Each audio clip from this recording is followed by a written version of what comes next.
বুড়ো আমার খালি এতটুকু আফসোস যে আমি করলাম কি আর আমার সাথে হইলো কি। নিজেকে কোনোভাবেই বুঝতে পারছেন না, নিজেকে কোনোভাবেই সামলাতে পারছেন না, তাদের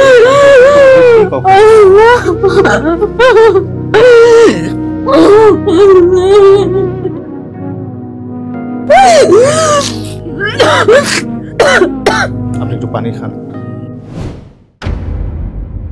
2020-এর শেষ দিকে ফেসবুকে হঠাৎ একটা ছেলে মানে পোস্ট করে তার বন্ধুর সাথে রিলেশন করতেছে। তো আমি ওখানে হা হারিয়ে দিই। তো তার কিছুক্ষণ পরে একটা মেসেজ আসে যে আপু হা দিলেন কেন। তো তখন আমি বলি ভাইয়া আপনার পোস্টটা এরকমই ছিল। তো চলে গেছে, সেদিন চলে গেছে। তারপরের দিন আবার নক দিছে, আচ্ছা আপু আপনার বাসা কোথায়। তো আমি তার সাথে কথা বলি, একদিন কথা বললাম। তো সে আবার কি করছে, একদিন তার হাত উনি তখন সৌদি থাকতো, তো ওর হাতে একটু ব্যথা পেয়েছে, ছবি তুলে পাঠাইছে। তো আমার কাছে খুব মায়া লাগছে বিষয়টা, মানে হাত। ততদিনও আপনাদের কি হাই হ্যালো শুরু হয়ে গেছে? হ্যাঁ, হাই হ্যালো শুরু হয়ে গেছে। এরপর ওই ছবিটা দেখি না আমার একটু মায়া কাজ করলো। তো আমি তার সাথে কথা বলি, হাই হ্যালো করি। তো তার 5 দিন পরে সে আমাকে প্রপোজ করে। কিছু বলি নাই। তো তার কতক্ষণ পর সে আমাকে বলতেছে কি যা বলার এখনই বলেন, না বললে খুব খারাপ হবে। তো আমি বলছি কি খারাপ হবে, দেখি সে একটু কান্নাকাটি করতেছে। আমি বলছি আচ্ছা ঠিক আছে। এক পর্যায়ে রাজি হয়ে যায়।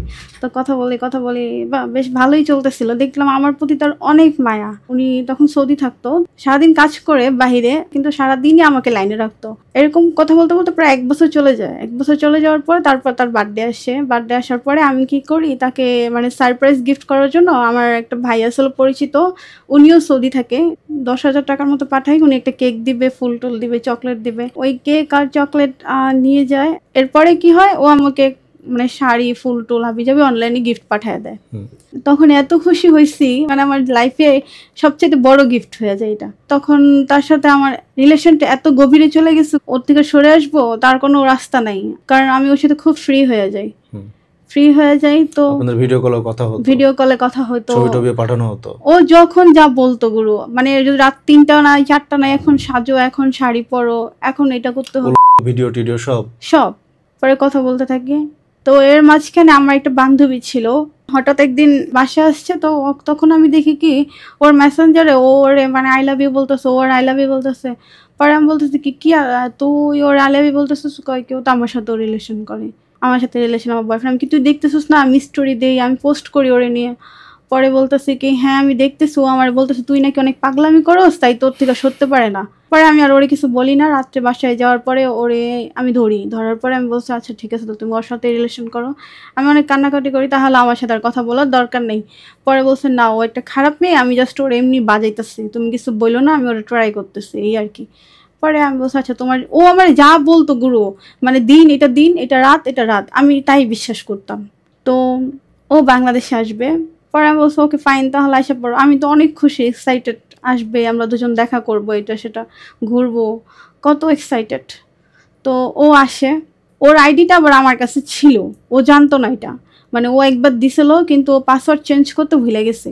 পরে ও আসে বাংলাদেশে, আমি দেখি কি ওর ফ্রেন্ড কাছে মেসেজ করে যে দোস্ত এরকম মেয়ে আছে নাকি, এটা সেটা হাবিজাবি, মানে বিভিন্ন প্রকারের করতেছে, টাকা দিব, এটা সেটা। তো তখন আমি ওইগুলো দেখি। তারপর দেশে আসার সাথে সাথে তিশা নামে একটা মেয়ের সাথে রিলেশন ইনভলভ হয়ে যায়।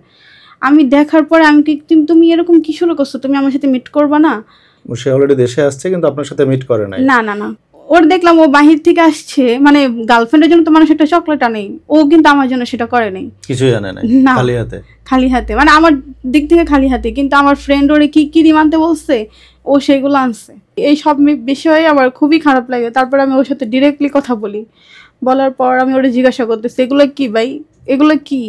পরে ও আমার বলতেছে তুই জানোস না, তুই আমার যোগ্য না, এটা না তোরে, তুই জানোস না আমি তোরে চাই না, তুই কেন আমার আগে পড়ে আসছিস।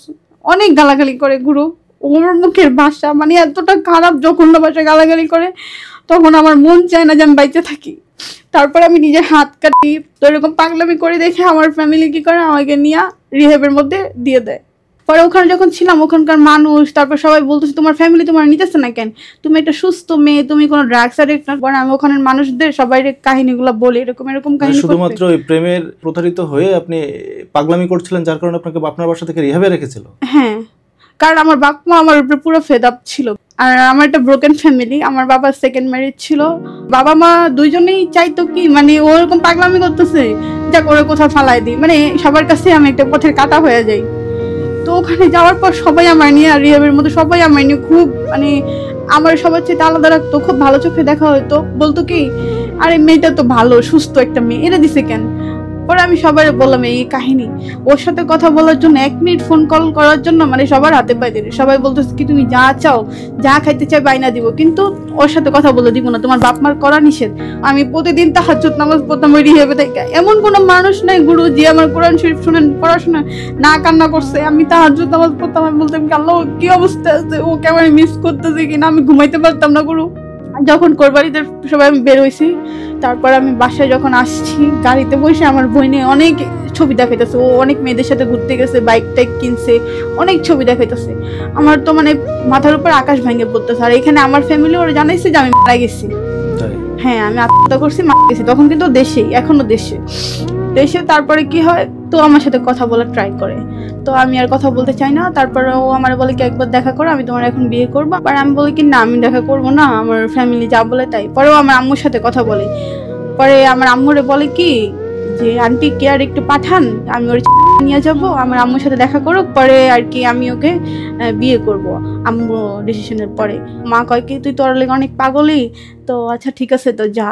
গেছি, তখন দেখি কি দূরের থেকে একটা লাল শার্ট পরা একটা ছেলে আসতেছে, তখন দেখছি অনেক লম্বা একটা ছেলে। তো দেখলাম, উঠলাম গাড়িতে, তো কি করে দাউদকান্দি ব্রিজ পর্যন্ত এখন আমার ফেস দেখবে। এর আগে দেখা হয়নি আপনাদের? না, এই যে আমাদের ফার্স্ট মিট। পরে জোর করে হোক আমাকে দেখছে। পরে আমি ওর মোবাইলটা নেই, আমি তোমার মোবাইলটা একটু ধরি, বলে আচ্ছা ঠিক আছে।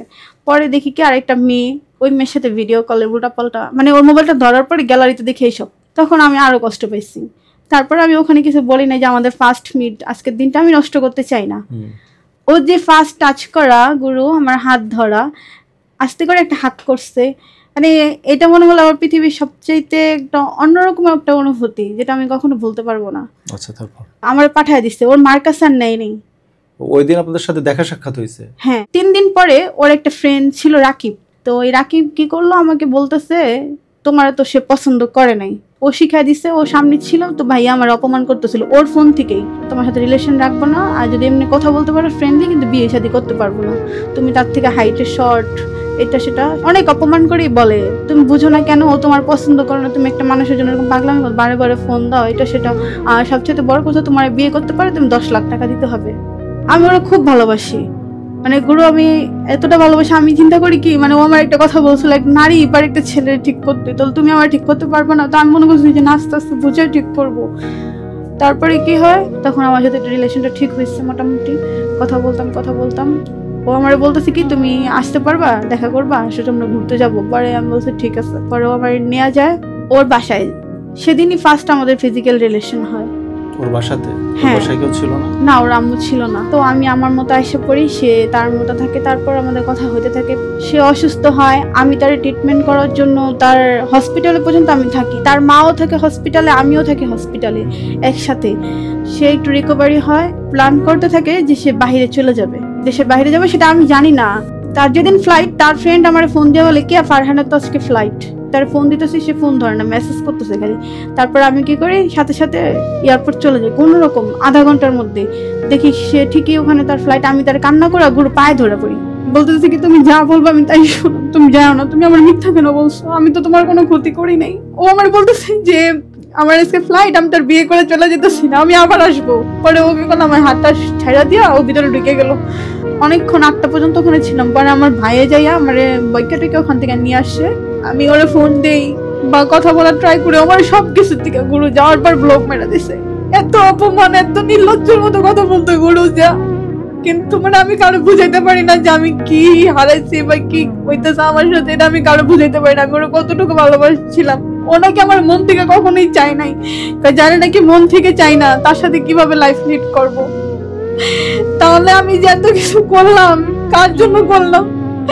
গুরু একটা রোজা গেছে, একটা ঈদ গেছে, আমি মনে করি না আমার জন্য কোনো ঈদ, আমি একটা ড্রেস নেই নাই, কিচ্ছু খাওয়া দাওয়া আমার হয় না, আজকে আমি কালকে সারাদিন কিছু খাই না।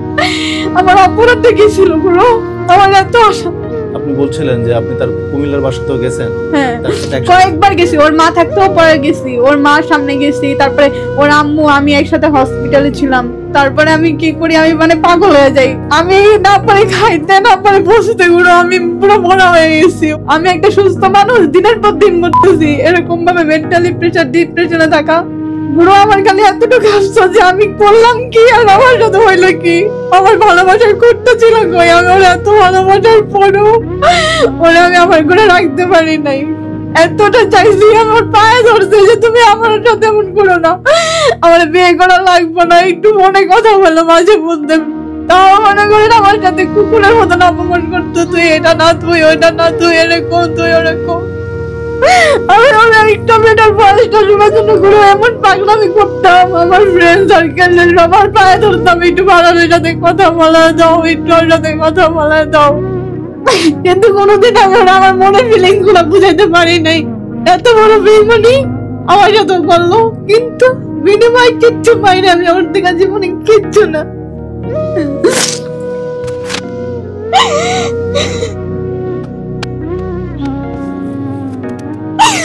একটা ঈদ কিছু করে আমি বলতে পারবো না যে সবাই তো সেমাই খায়, কত কিছু করে, আমি ঘরে কিচ্ছু খাইছি করো। আমার মনের অবস্থা এতটা খারাপ, আমি আমার না পারতেছি মারে বুঝাইতে, না পারতেছি বোনরে বুঝাইতে, না পারতেছি কেবার এখানে ফ্যামিলি ওর জন্য আমার প্রেশার করে ঘুরে। আমার মন চাই আমি যেদিক দুই চোখ যাই, যাওয়ার জায়গা পাইতাম আমি চলে যাইতাম, আমি এত প্রেশার আর নিতে পারতেছি না। পরে আমার মন চাই ঘুরে আমি কোথাও বলছিল চলে যাই বা আমি যাই, নাহলে আমি যেদিক দুই চোখ চলে যাই যে আমার ফ্যামিলির প্রেশার। নিজের ছোট বোন কথা বলতে হবে না 2 মিনিট, ও অসুস্থ ঠিক আছে, কিন্তু আমার লাইফটা নষ্ট করে দিতে পুরো, আমি পারি না। আমার সাথে একটা মিনিট কথা বলার জন্য কত পাগলামি করছে। ও সবার জন্য মায়া লাগে, অন্য মেয়েদের জন্য মায়া লাগে, কিন্তু আমার জন্য কোনো মায়া কাজ করে নাই কোনোদিন। এত বড় অভিনয় আমি বুঝতে পারি না যে আমার সাথে হইলো পৃথিবীতে। আমি না পারছি কারো মানে কষ্ট দিয়ে কথা বলি না, কোনো আর পরিবারের সাথে যোগাযোগ করতে চাই, অনুরোধ করতে চাই। কিয়া মানসিক ভাবে হয়তো সুস্থ নাই, আমাদের কাছে তাই মনে হচ্ছে। মানুষটা আসলে তার শ্রমিকের সাথে একটা সম্পর্ক নিয়ে পড়েছিল, নিজেকে সামলাতে পারছে না, নিজেকে কোনোভাবেই পরিস্থিতি পারছে না, নিজেকে কোনোভাবেই সামলাতে পারছে না। তাদের